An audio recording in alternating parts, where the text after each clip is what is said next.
बोले कि देखिए हम बिहार से यूपी, हम मुजफ्फरपुर बिहार से हैं और हमारा जो है सो यूपी में कितना आदर हुआ और ये डबल स्टार हमको अपना पैसा देके चाय पिलाए, नाश्ता कराए और 2 घंटा हमसे बात किए। उनका मतलब उनका वो ऑफ ड्यूटी में हमसे बात किए, उनका ड्यूटी था उस समय हमसे बात नहीं किए, उनका जब ड्यूटी ऑफ हुआ तब वो हमसे बात किए, ऑफ ड्यूटी में हमसे अपना समय लगा के वो 2 घंटा हमसे बात किए। यही सर है वो, देखिए। और एक आप है जो हम हमारे भाई होकर, हमारा हितैषी, हमारा हमारे जिला का होकर आप हमारे साथ इस तरह का दुर्व्यवहार कर रहे हैं, तो हम क्यों नहीं उसकी कथा गाएंगे, हम क्यों नहीं उनके बारे में आपको बताएंगे कि भैया आप भी उनके जैसा बनो, ताकि अगर कोई बाहर से लोग आए मुजफ्फरपुर तो आप उनके साथ भी अच्छा व्यवहार करें, ताकि हमारा बिहार का नाम, हमारा मुजफ्फरपुर का नाम अन्य देशों में, अन्य प्रदेशों में, अन्य राज्यों में रोशन हो। नमस्कार, मैं विश्वनाथ कुमार विशु आप सभी दर्शकों का, श्रोताओं का स्वागत करता हूं टॉक रियलिटी पे। आज हमारा मुद्दा है, आज जो हमारा कहानी है वो मेरा व्यक्तिगत कहानी है। आज मैं आप सबको अयोध्या जी के बारे में बताने वाला हूं, जो मैं अयोध्या जी का यात्रा किया हूं और उस यात्रा के दौरान रास्ते में और अयोध्या जी में वहाँ का सफर कैसा रहा, अयोध्या जी का यात्रा कैसा रहा, वहां से आने के क्रम में जो समस्याएं फेस करनी पड़ी वो कैसा रहा, उन सभी का चर्चा मैं आप सबके सामने प्रस्तुत करूंगा। लोगों से, वहाँ जो भक्तगण आए हुए थे, वहाँ के जो लोग थे बाहर से आए हुए, उनसे मैं पूछने गया था कि यहाँ पे आके कैसा लगा, इस तरह का चीजें। तो तामझाम देख के, मतलब कैमरा माइक वगैरह ये सब देख के, वहाँ के जो कर्मचारी थे यानी पुलिस फोर्स थे, वो हमसे, हमारे भाई से, मैं तो माइक लेके आ गया था सेट पे कि भैया आप यहाँ पे हमको वीडियो बनाना है और जो दूर दूर से यात्रीगण, श्रद्धालुगण आए हैं उन सब का इंटरव्यू लेना है, ताकि मैं आप सबके सामने उस वीडियो को रखूंगा। तो उसके बाद क्या हुआ कि मैं जब इंटरव्यू के लिए मैं जगह पे आ गया, तो मेरा जो भाई है जो कैमरा चला रहा था, तो उनसे जब वो सेट कर रहा था कैमरे को, कैमरा गिम्बल को सेट कर रहा था, तो वहाँ जो पुलिस फोर्स थे वो भाई से पूछा कि आप कहाँ से हैं, कौन है, क्या करते हैं, किस तरह से, किस उद्देश्य से यहाँ पे आए, क्योंकि वहाँ पे चेक इन थोड़ा सा है कि टाइट है, हर जगह का, हर तीर्थ स्थान का चेक इन जो होता है वो टाइट ही होता है। तो इस दौरान क्या हुआ कि मैं सेट पे गया था, मैं भाई को बोला कि कितना समय लग रहा है तुमको सेट करने में, आओ जल्दी। तो भाई बोला कि आप आइए इधर। तो मैं गया वहाँ पे, तो पूछा कि क्या दिक्कत है, तो उसने बोला कि ये सर हैं, ऐसे ऐसे करके मैंने देखा तो उनके यहाँ पे डबल स्टार था। तो मैं बोला कि जय सिया राम सर, तो बोले जय सिया राम, जय सिया राम। एक्चुअली जो है उन्होंने बोला, उनका आवाज जो था, लहजा जो था बात करने का, बड़ा आदरणीय था और मतलब एक इज्जत देना होता है, जो अगले को सम्मानित कैसे किया जाए, अगले को सम्मान कैसे किया जाए, उनमें वो कूट कूट के भरा हुआ था। उनसे मेरी बात भी हुई थी। आप देख सकते हैं मेरे पीछे ये तस्वीर जो आपको दिख रही है, ये जो मेरे पीछे तस्वीर आपको दिख रही है, ये उन्हीं का तस्वीर है। उनका नाम सब कुछ मैं आपके सामने रखूंगा। तो मैंने उनसे पूछा कि सर, मैंने उनको बोला कि सर मैं एक्चुअली मैं कोई खास रिपोर्टर हूं नहीं, और मेरा कोई खास ये भी नहीं है, मैं यूट्यूबर हूं और मेरा यूट्यूब चैनल है और मैं जगह जगह घूम के वीडियो बनाता हूं, ताकि लोगों को मतलब अगर जो लोग किसी जगह पे जा नहीं सकते हैं, जो जाने में समर्थ नहीं है या फिर लेट से जाएंगे, उनके लिए, उनको दिखाने के लिए मैं इस तरह का वीडियो बनाता हूं, ताकि वो भगवान का दर्शन कर सके, उनके नगरी का दर्शन कर सके। तो मैं यूट्यूबर हूं और मैं वीडियो बनाता हूं और लोगों को दिखाता हूं, जो आज का मतलब किसी भी क्षेत्र को चित्रांकन करके मैं अपने वीडियो के जरिए लोगों को चीजें दिखाता हूं। तो उन्होंने बोला अच्छा अच्छा अच्छा। तो मैं बोला कि जो मैं बिहार से हूँ, मुजफ्फरपुर से हूँ, और मेरा, तो उन्होंने बोला कि देखिए सर, मेरे पास भी, मेरे भी मजबूरी है। देखिए उनका लहजा, उन्होंने मुझे बोला सर। मैं बोला कि मैं आश्चर्यचकित रह गया कि डबल स्टार होके और एक मतलब मुझे सर बुला रहे हैं, तो मुझे बड़ा, मैं समझ नहीं पा रहा था कि ये हो क्या रहा है। तो उन्होंने बोला कि देखिए सर, हमारे ऊपर भी जिम्मेवारी है, आपका चेक इन करना, आपसे पूछताछ करना हमारा फर्ज है, इसलिए आप अपना आधार कार्ड दिखाइए, अपना पूरा एड्रेस वगैरह कुछ कुछ पूछे। तो मैं उनको अपना प्रोफाइल, यूट्यूब का चैनल, सब कुछ उनको दिखा दिया कि देखिए सर, और हम पर शक करने वाली बात नहीं है, मैं हिंदू हूँ और भगवान प्रभु श्री राम का भक्त हूँ। 2003 से मैं भगवान के श्री चरणों में रह रहा हूँ। तो कुछ कुछ बात हुई, तो बातचीत करने के दौरान मैं बोला कि सर थोड़ा सा लोगों का रिएक्शन लेना है कि यहाँ पे आके भगवान की नगरी में आके उनको कैसा लग रहा है, इस तरह का चीजें उनसे पूछनी है। तो समय काफी रात हो रहा है, तो मैं आपसे बात करूंगा। पहले मैं लोगों से रिपोर्टिंग करके मैं लोगों से अपनी उनकी राय सुनकर वीडियो में रिकॉर्ड करके मैं आ रहा हूँ, फिर आपसे मैं बात करूंगा। दशरथ महल याद आया मुझे, दशरथ महल पे ऐसा हुआ था। तो मैं गया, लोगों से राय विचार लिया, उनसे पूछा, उनसे बातचीत किया।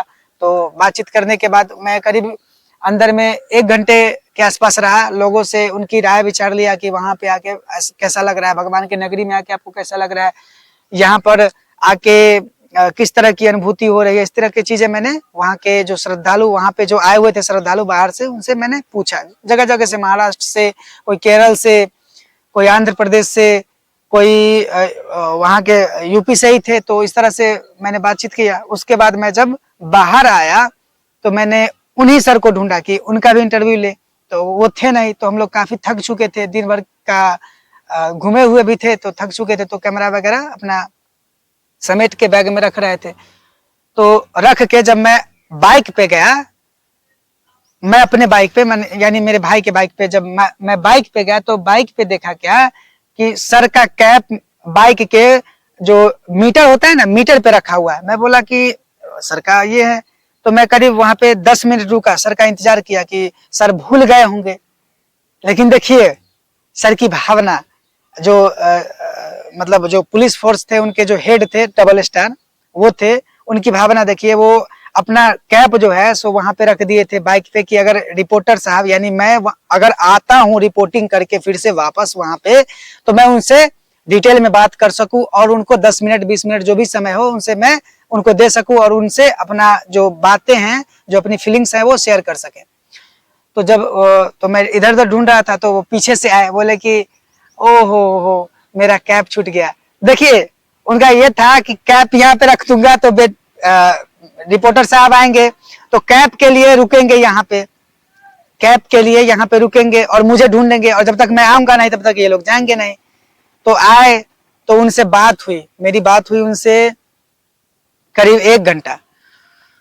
तो वैसे भी अयोध्या जी जो है सो भगवान की नगरी है, वहां पे साधु संत, मठ मंदिर और भगवान श्री राम की प्रतिमाओं का कमी वहां पे नहीं है, बिल्कुल भी कमी नहीं। आपको एक जगह भी ऐसा कोई जगह ही नहीं, आपको घर नहीं मिलेगा, मठ ही मिलेगा और भगवान का मंदिर ही मिलेगा। घर भी है, ऐसा नहीं है कि घर नहीं है, मंदिर मिलेगा आपको, मठ मिलेगा, बड़ा बड़ा मठ मिलेगा। और उसी मठ में आपको पता ही नहीं चलेगा कि घर कहाँ है, मठ कहाँ है। उसी में ब्राह्मण लोग, पंडित लोग, भगवान के भक्त लोग उसी में निवास करते हैं। तो बहुत सारे साधु संत है वहां पे, बहुत से हैं। तो वहां पे मैंने देखा कि जो सर थे, अब सर का नाम मुझे याद आ गया, पन्ना लाल यादव। मैं ऐसे महान आत्मा को, महान लोगों को मैं प्रणाम करता हूं, क्योंकि पुलिस के वेश में जो हमारे रक्षक होते हैं, अगर वो न रहे तो हम लोग सुरक्षित, हम कोई भी जनता, किसी भी देश का नागरिक जो है, जब तक फोर्स ना हो, जब तक सुरक्षा बल ना हो, वो सुरक्षित नहीं रह सकता है। तो ऐसे ऐसे लोग, और उनका ईमानदारी देखिए। उन्होंने, उनसे मैं बाद में पूछा उनका नाम, तो उन्होंने नाम बताया अपना, पन्ना लाल यादव। तो ऐसे ऐसे लोग जब भी हमारे इमेजिन में आएंगे, जब जब उनको मैं सुनूंगा, ऐसे लोगों को जब मैं देखूंगा, तो मेरा सर जो है सो ऐसे लोगों के लिए नतमस्तक हो जाएगा और उनके श्री चरणों में मैं बार बार नमन करूंगा। वो सबसे बड़े साधु और सबसे बड़े संत मुझे वहां पे दिखे। उन्होंने वास्तविकताओं पर ही चर्चा किया हमारे साथ। उन्होंने, उनकी बहुत सारी बातें हैं, मैं आप सबके सामने एक एक करके शेयर करूंगा। उन्होंने मुझे सबसे पहली बार बोला, उन्होंने सबसे पहला उन्होंने बोला कि देखिए यहाँ पे अयोध्या जी में भगवान का मंदिर बना है, अयोध्या जी में भगवान का मूर्ति स्थापना हुआ है, बहुत सुंदर लग रहा है, अच्छा है, बहुत अच्छा महल है, पूरा संसार जो है सो राममय हो गया है, बहुत सुंदर है। लेकिन ये जो लोग आ रहे हैं, सेल्फी खिंचा रहे हैं, मंदिर के सामने टिकटॉक वाला डांस कर रहे हैं, इस तरह की चीजें हैं, तो ये क्या सही है? क्या ये सही है? ये क्या भगवान के प्रति भावना को, उस श्रद्धा को समर्पित करती है? क्या उस श्रद्धा को मूल्यांकन कर रही है? क्या उस श्रद्धा को दिखा रही है? नहीं। तो क्या भगवान खुश होंगे? क्या भगवान के दरवाजे पे आके, भगवान के मंदिर में आके इस तरह का नाटक लोग जो कर रहे हैं, सेल्फी खिंचाना, एंजॉय करना, भगवान का मंदिर एंजॉय करने का जगह होता नहीं है। वहां पे श्रद्धा को, प्रेम को समर्पित किया जाता है। ऐसे में भगवान कभी मिलेंगे नहीं। उन्होंने बहुत सारा बातें बोली और मुझे श्रीमद् भागवत गीता का अध्ययन करने के लिए भी बोला।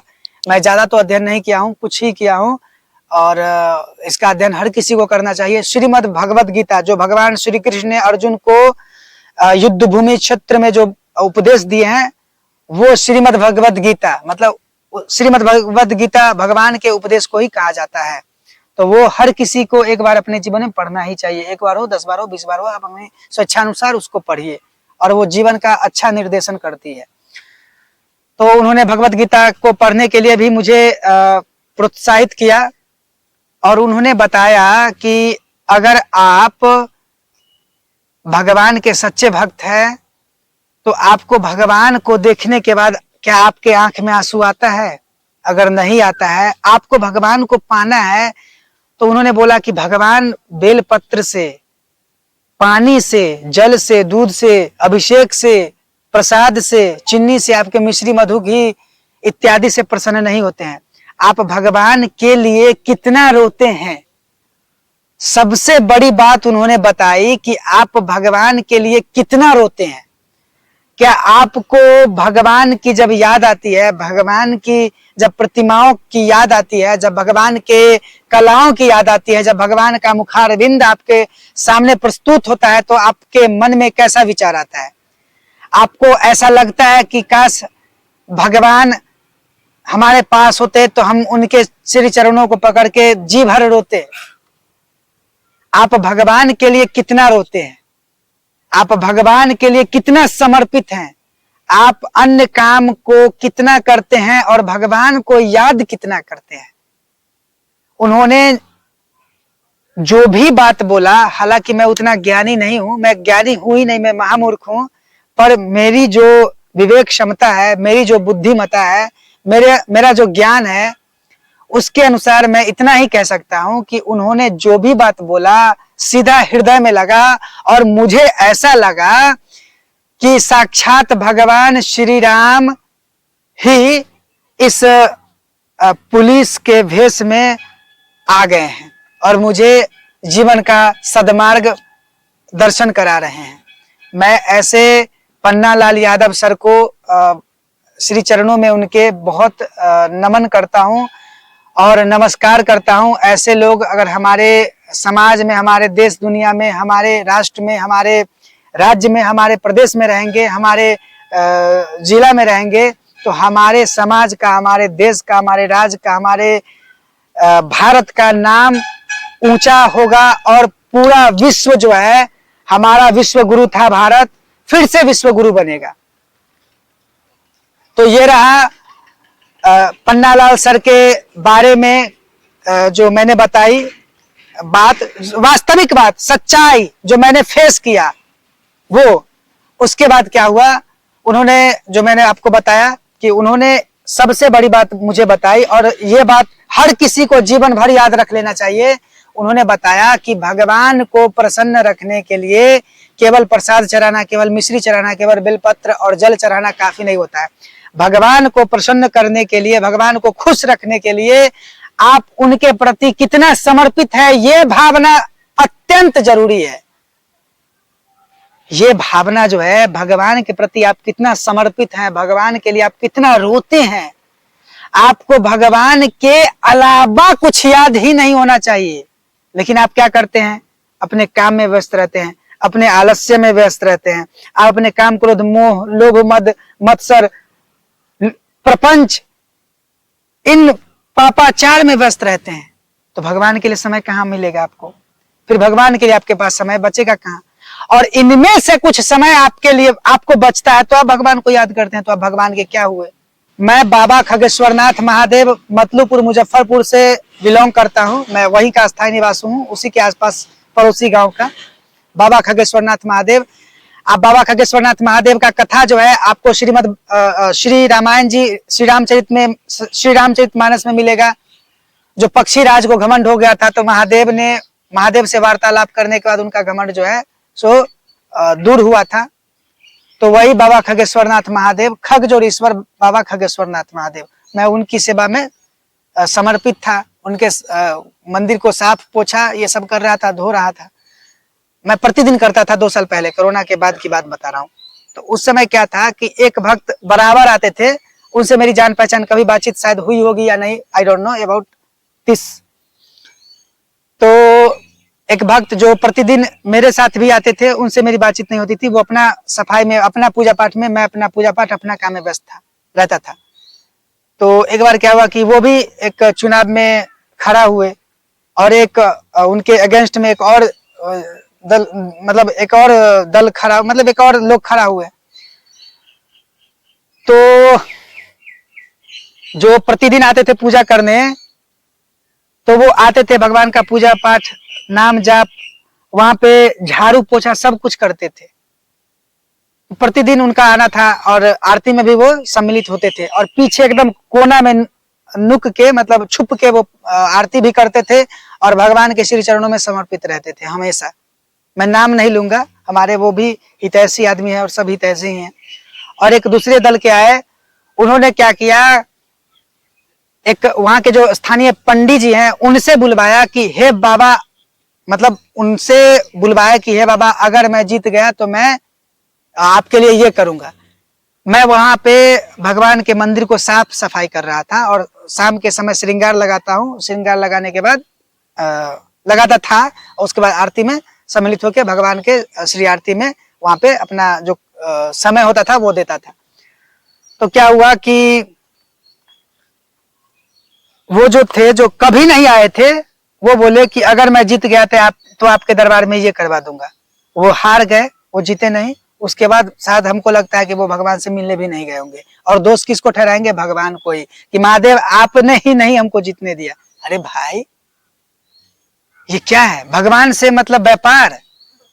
जिसने तुमको पाला पोसा, इतना बड़ा किया, जिसके सहारे तुम जी रहे हो, जिसके मर्जी के बिना तुम सांस ले रहे हो, जिसके मर्जी के बिना तुम कुछ कर नहीं सकते हो, शरीर में प्राण है तो उन्हीं की मर्जी से, और उनको तुम लोभ दे रहे हो, उनको तुम प्रलोभन कर रहे हो कि अगर मैं जीत गया तो मैं आपके दरबार में ये करवा दूंगा। तुम करने वाले कौन होते हो बे? तुम करने वाले और तुम भगवान को देने वाले कौन होते हो? जिसने तुमको जीवन दान दिया है उनको तुम ये फल फूल चढ़ा के तुम सोच रहे हो कि, और जीते कौन? जो हमेशा सेवा में लगे रहते थे। भगवान केवल प्रेम देखते हैं, लोभ नहीं। भगवान तो अहंकार तो उनका भोजन है। भगवान को सोचता है आदमी कि हम भैया लोभ दे देंगे भगवान को तो भगवान हमको ये कर देंगे, घर दे देंगे, गाड़ी दे देंगे, बंगला दे देंगे, कोठी दे देंगे, हमको राजा बना देंगे। अरे तुम्हारा जैसा कर्म होगा वैसी तुम्हारी गति होगी भाई। जैसा तुम्हारा कर्म होगा, जैसा तुम्हारा मनोवृत्ति होगा, जैसा तुम्हारी बुद्धिमता होगी। और बुद्धि आएगा कहां से? अच्छे संगति से, अच्छे किताब का अध्ययन करने से, अध्यात्म की ओर अग्रसर होने से। अच्छी बुद्धि कहां से आती है? गलत संगति से नहीं, अच्छे संगति से, अच्छे किताब से, अच्छे बुद्धिमता से, अच्छे लोगों के साथ रहने से, अच्छे विचार रखने से, तब अच्छे कर्म होंगे। और अच्छे कर्म होंगे तब जाके तुम्हारी अच्छी गति होगी, तब तुम राजा बनोगे, तुम्हारे पास बहुत सारी चीजें होंगी। अब मैं आता हूं अयोध्या जी पे। तो वो जो पन्नालाल सर थे, उन्होंने जब उनसे 1.5 घंटा बात हुई, 7:30 बजे से उन्होंने उनके साथ बातचीत करते करते करते करते मैं वहां पे रिपोर्टिंग भी किया, कुछ लोगों से राय विचार भी लिया। उसके बाद वहां पे 10 बजे मुझे फुर्सत हुआ, 9:30-10 बजे के आसपास। तो उन्होंने बोला कि ये जो है वो हर बात में बड़ा प्रेम, उनका बात जब याद आता है तो दिल को बड़ा सुकून मिलता है और बड़ा अच्छा लगता है। ऐसे लोगों से बात करने के बाद लगता है कि हम साक्षात भगवान से ही बात कर रहे हैं। पन्नालाल यादव सर बहुत ही महान आत्मा के व्यक्ति थे। ऐसे लोगों का नाम हमेशा जुबान पे होना चाहिए।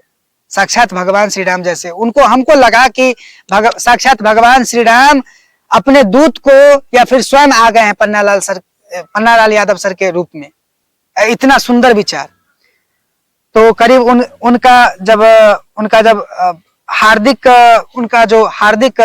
जो कथन था, वक्तव्य था, जब वो पूरा हुआ तो बोले कि ये जो है हर बात में वो जो है बोलते थे, बड़ा सुंदर लगता था उनका जो, इसी बात को लेके मैं बार बार इस चीज को रिपीट कर रहा हूँ। जो है आपको थोड़ा सा सर, मुझे बोल रहे हैं सर, मुझे बोल रहे हैं कि सर वो जो है थोड़ा सा आप चाय एक एक घोट हो जाती तो मजा आ जाता। तो बोले कि सर आपकी जैसी इच्छा। तो मैं गया तो चाय भी जो 2 मिनट में पी सकते हैं उसको पीने में 20 मिनट लगा। उस समय भी कथा चल रही है भगवान की, मैं भी कथा सुनने कहने का आदि, सुंदर लगता है मुझे इसलिए, वो भी आदि। चल रही है कथा, चाय एक घोट, 5 मिनट कथा, फिर एक घोट, फिर 5 मिनट कथा, 20 मिनट वो उसमें भी लगा। तो इस दौरान क्या हुआ कि भाई के हाथ में बैग था, भाई नीचे रख दिया, मैं आंख से इशारा किया कि भाई जाके पैसा दे दे। अब सुनिए, पैसा जाके दिया भाई, पैसा देने के बाद भी 10 मिनट बातचीत हुई। अब क्या हुआ कि ऑर्डर तो दिए, तो सर पैसा देने गए, सर पैसा देने गए, पन्नालाल सर जब पैसा देने गए तो उन्होंने बोला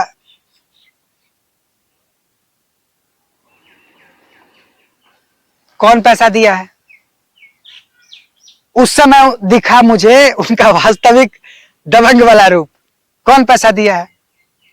तो वहां जो माता थी, जो मतलब दुकानदार जो थी, दुकानदारिन माता, महिला थी, तो उन्होंने बोला सर को कि ये बाबू साहब दिए हैं पैसा, जो हमारा भाई था, हमारा भाई है कैमरा जो चला रहा था, तो आप पैसा, तो सर बोलते हैं आप पैसा क्यों दिए, आप पैसा क्यों दिए, आपको पैसा नहीं देना है, इनको पैसा रिटर्न कीजिए। अब देखिए वहां के पुलिस का जो वार्तालाप था, आप पैसा दीजिए इनको। पैसा मेरे भाई को दिलवाया, 100 रुपया था, 100 रुपया 50 रुपया का हिसाब बना था, पैसा दिलवाया उनको। बिस्किट भी हम लोगों ने खाया था, भूजा टाइप का कुछ था, तो 100 रुपया के आसपास बिल बना था। पैसा वहां से भाई को दिलवाया और पन्नालाल सर अपना पैसा उनको दिए, उस महिला को अपना पैसा दिए, और फिर बोले कि हम ऑर्डर दिए थे तो पैसा हम देंगे। तो सर के, तो उसके बाद कुछ बात हुई। उसके बाद मैं बोला कि सर मैं आपका फोटो लेना चाहता हूं, मैं आपका फोटो अपने पास रखूंगा, और ताकि मैं समाज को अपने बिहार में जाके आपके बारे में जब फुर्सत होगी, सारे वीडियो को अपलोड करने का जब फुर्सत होगी, तो आपके बारे में मैं अपने समाज में आपका चरित्र चिंतन करूंगा और अपने समाज में लोगों को जागरूक करूंगा। और कभी भी अगर इस तरह का समस्या होता है, कभी भी इस तरह का मैटर होता है, तो आपका कथा, आपका जो चित्रांकन है, जो आप हमारे साथ जो व्यवहार किए हैं, उसका मैं वहां पे चित्रण जरूर करूंगा कि एक वो सर थे डबल स्टार और एक आप हैं, देखिए उनमें और आप में क्या अंतर है। वो जीने का राह दिखा रहे हैं और आप लूटने का, मारने का, खसोटने का। उन्होंने अपना पर्सनल बात भी बताया। पन्नालाल सर ने ये भी बोला कि भैया हम दूध के धुले नहीं हैं, हम भी बहुत से ये किए वो किए, लेकिन जब श्रीमद् भगवत गीता पढ़ा हमने, बड़ा सुंदर बोलते थे, बहुत सुंदर, इसमें लगता था उनका बात। जब हमने श्रीमद् भगवत गीता पढ़ा हमने, तो हमने समझ लिया कि इस सब में कुछ नहीं रखा है। सत्य की खोज करो, आडंबना नहीं करो। आप देख सकते हैं मेरे पीछे, यही है पन्नालाल सर, इनके साथ मैंने फोटो खींचा था, ताकि मैं आप सबके सामने उस फोटो को रखूंगा और उनके बारे में बताऊंगा कि वो कैसे है, उनका चरित्र चित्रण कैसा है, वो कितना महान है। ऐसे ऐसे लोगों को बहुत बड़ा पुरस्कार मिलना चाहिए और इनसे शिक्षा लेना चाहिए। ये सर से शिक्षा लेना चाहिए हर किसी को, कि इस तरह के व्यवहार ही आदमी को आगे तक बढ़ाता है। अब क्या है ट्विस्ट, अभी तो मैंने आपको फिल्म ही दिखाया, थोड़ा सा ट्रेलर, पिक्चर तो अभी पूरा बाकी ही है, पिक्चर तो अभी भैया बाकी है, पूरा पिक्चर बाकी है। उसके बाद क्या हुआ, सोमवार दिन था जिस दिन पन्नालाल सर से मेरी बात हुई थी 9:30-10 बजे के आसपास। तो बाइक था, तो बाइक से मैं गया डेरा पे, आश्रम पे गया, रात में रुका, सुबह में फिर भगवान का भोग लगा, इस तरह का चीजें करके फिर मैं वहां से निकला। मंगलवार को दिन में करीब 12 बजे, उससे पहले की कहानी, मैं कैसे गया अयोध्या जी, और अयोध्या जी जाने के क्रम में मेरे साथ क्या क्या हुआ, किस तरह की चीजें हुई, मैं वो आपको बता रहा हूँ। उससे पहले, मतलब ये कथा बताने से पहले कि वहां से आने के क्रम में क्या हुआ।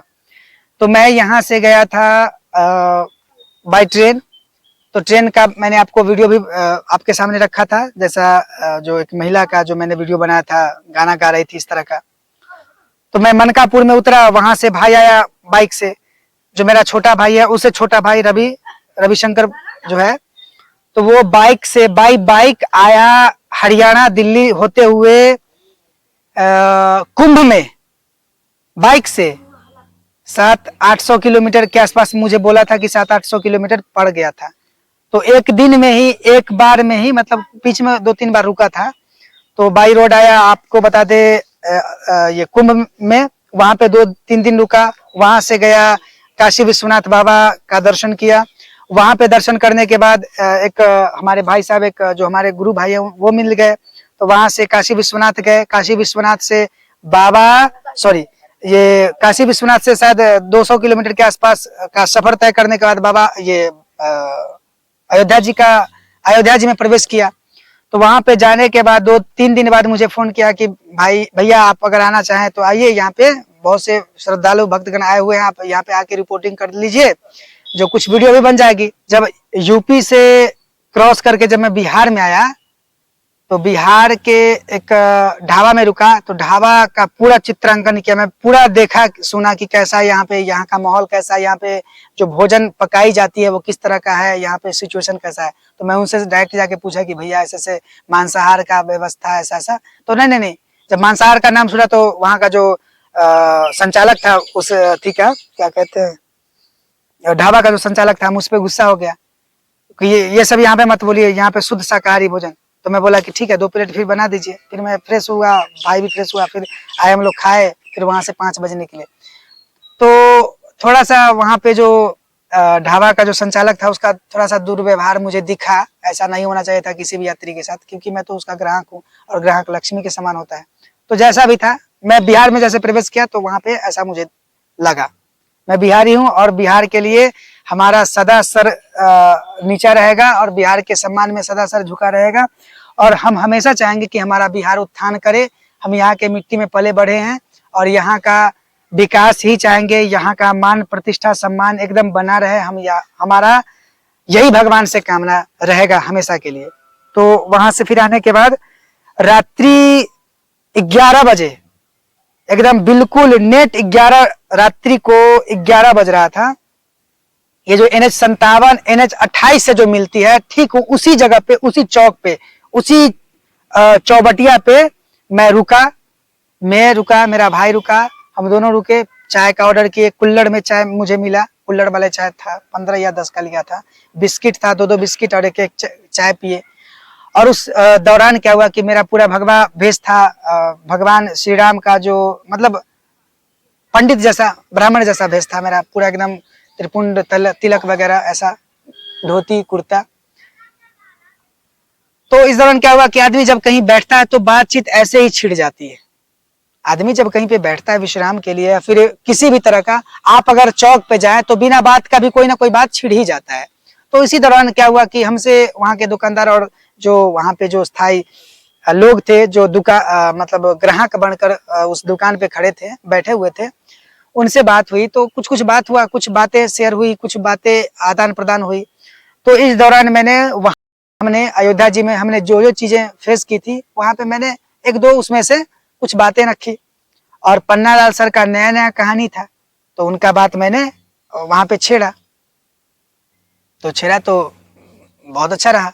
उसके मतलब ये बात मैं जब छेड़ ही रहा था, तो इसी दौरान क्या हुआ कि मुजफ्फरपुर का, वो शायद मुजफ्फरपुर जिला में ही पड़ता, हाँ मुजफ्फरपुर जिला में ही पड़ता है, NH57 और NH28 जहाँ पे मिलता है वो जगह। तो जब वहां पे मैं पहुंचा हूँ, तो जब मैं बिस्किट और चाय खा रहा था, तो उसी दौरान क्या हुआ कि वहां का मुजफ्फरपुर का पुलिस का एक गाड़ी लगा रात में, जो नाइट ड्यूटी में जो होते हैं वो लगा, और चौबटिया पे जो एक गोलंबर होता है वहां पे जाके रुक गया। और वहां का ड्राइवर, थाना का ड्राइवर आता है उस दुकान पे जहाँ पे हम लोग नाश्ता कर रहे थे, वहां पे आता है।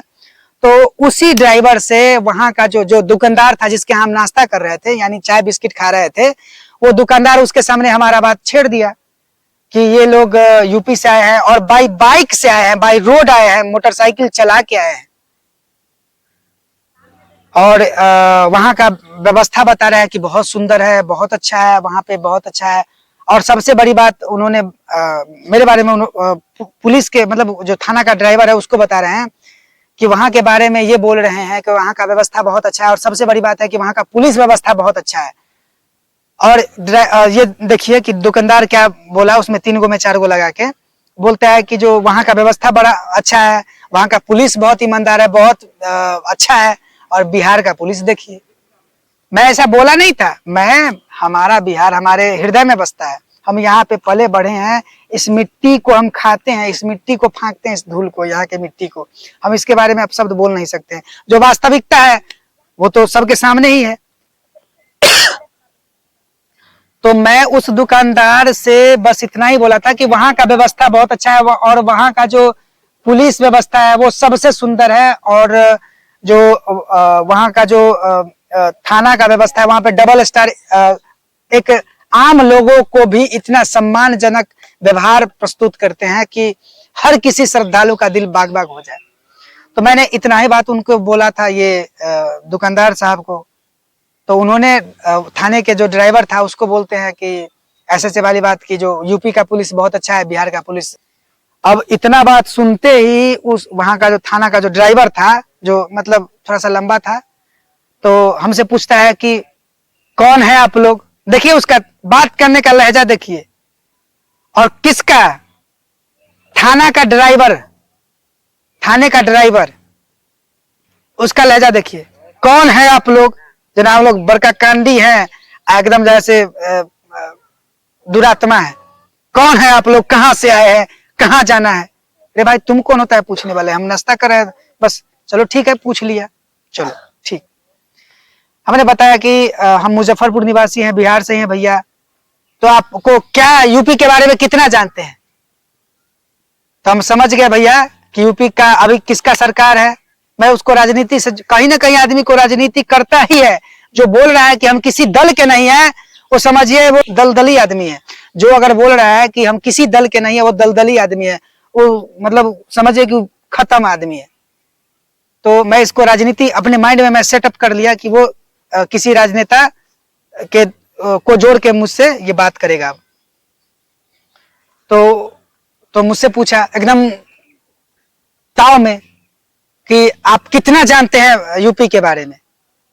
मैंने बोला कि भाई जो देखा हूं, जो महसूस किया हूं, उतना ही जानता हूं। तो आप बताइए यूपी के बारे में आप क्या जानते हैं। बोले कि अरे ऐसा ऐसा हुआ है, ऐसा व्यवस्था है, आप जाइए यूपी में जाके देखिए कितना प्रोग्रेस हुआ है।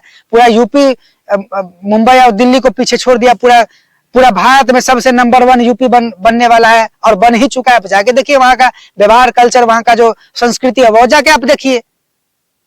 तो गर्मा गया, बोला कि ओ सर आप तो कमा के आए हैं ना। मेरा ब्राह्मण वाला भेष था, मतलब पूरा एकदम साधु वाला भेष था, पूरा एकदम भगवा भगवा। तो बोलता है हमको, ओ सर आप वहां कमा के आए हैं, आप ब्राह्मणवादी, आप तो पैसा कमा के आए हैं, तो तब ना आपको तो अच्छा लगेगा ही, और वैसे भी दूर का ढोल सुहावन लगता है। तो हम उसको बोले कि भैया जब अपना ढोल फटा है तो ढब ढब ढब ढब तो करेगा ही, फिर दूसरे का ढोल जो अच्छा बज रहा है तो अच्छा कहेगा ही। अच्छा को अच्छा, बुरा को बुरा कहने में क्या दिक्कत है आपको। जैसा है बिहार का व्यवस्था, आपको उसको स्वीकार कीजिए। अब का जो यूपी है आप उसको देखिए जाके, अब का जो यूपी है आप जाके देखिए, और अब का जो बिहार है आप उसको भी देखिए। ऐसा नहीं है कि हमारे बिहार में प्रोग्रेस नहीं हुआ है, बहुत हुआ है, बहुत हुआ है। और हम यहीं के हैं, और हम बिहार से ही हैं, मुजफ्फरपुर से ही हैं। हम तो चाहते हैं कि भैया हमारा मुजफ्फरपुर, हमारा बिहार पूरा भारत में ही नहीं पूरा दुनिया में नंबर 1 पे आ जाए।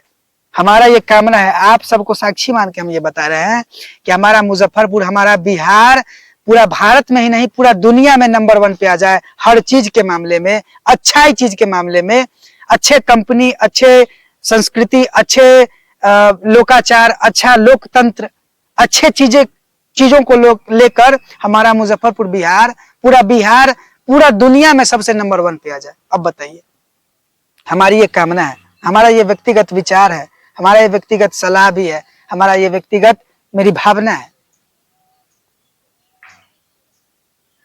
तो वही मैं आंखों के इशारे से मैं उस दुकानदार को भी बोला और उस जो थाना का जो ड्राइवर था उसको भी मैं बोला कि देख लिए ना, और उसको मैं फोटो भी दिखाया, बजाबते में उसको फोटो भी दिखाया कि देखिए यही पन्नालाल सर है और हमको इतना आदर सत्कार किए हैं। एक बिहारी, मतलब हम जब दूर से गए हुए थे बिहार से, और तुम हमारा भाई होके देखो हमको कितना बेइज्जत कर रहा है। हम उसको बोले कि देखिए हम बिहार से यूपी, हम मुजफ्फरपुर बिहार से हैं और हमारा जो है सो यूपी में कितना आदर हुआ, और ये डबल स्टार हमको अपना पैसा देके चाय पिलाए, नाश्ता कराए और 2 घंटा हमसे बात किए। उनका मतलब उनका वो ऑफ ड्यूटी में हमसे बात किए, उनका ड्यूटी था उस समय हमसे बात नहीं किए, उनका जब ड्यूटी ऑफ हुआ तब वो हमसे बात किए। ऑफ ड्यूटी में हमसे अपना समय लगा के वो 2 घंटा हमसे बात किए। यही सर है वो, देखिए। और एक आप है जो हम हमारे भाई होकर, हमारा हितैषी, हमारे जिला का होकर आप हमारे साथ इस तरह का दुर्व्यवहार कर रहे हैं। तो हम क्यों नहीं उसकी कथा गाएंगे, हम क्यों नहीं उनके बारे में आपको बताएंगे कि भैया आप भी उनके जैसा बनो, ताकि अगर कोई बाहर से लोग आए मुजफ्फरपुर तो आप उनके साथ भी अच्छा व्यवहार करें, ताकि हमारा बिहार का नाम, हमारा मुजफ्फरपुर का नाम अन्य देशों में, अन्य प्रदेशों में, अन्य राज्यों में रोशन हो। और मैं उनको बोला कि देखिए आप बता रहे थे ना कि यूपी के बारे में और बिहार के बारे में आप कितना जानते हैं, तो बस इतना ही जानते हैं, ये डबल स्टार है, हमको इतना सम्मान दिए। एक आम नागरिक को, हम कुछ भी नहीं है, लेकिन इतना आदर सत्कार दिए। और एक आप हैं बिहार के थाना के ड्राइवर जो इस तरह से ताव में बतिया रहे हैं, तो आप में हुई ना, आप में और में अंतर हुई ना। आप बिहार के थाना के ड्राइवर होकर इतना प्रचंड रूप में आ गए कि भैया हमारा आधार कार्ड भी आप मांग लिए, हमारा एड्रेस आप पूछ रहे हैं कि भैया आप कहाँ से हो, क्या करते हो, क्या नाम है, क्या जाति है, क्या धर्म है, क्या फलना है, क्या चिल्ला है। एक आप हो और एक यूपी के पुलिस है, तो है ना अंतर। तो भैया बिहार, मुजफ्फरपुर, भारत ऐसे नहीं बदलेगा। सबसे पहले हमको, आपको, हम सभी को बदलना होगा। हम सभी का विचार, आचार, व्यवहार जब शुद्ध होगा, पवित्र होगा, तभी हमारा विकास हो सकेगा।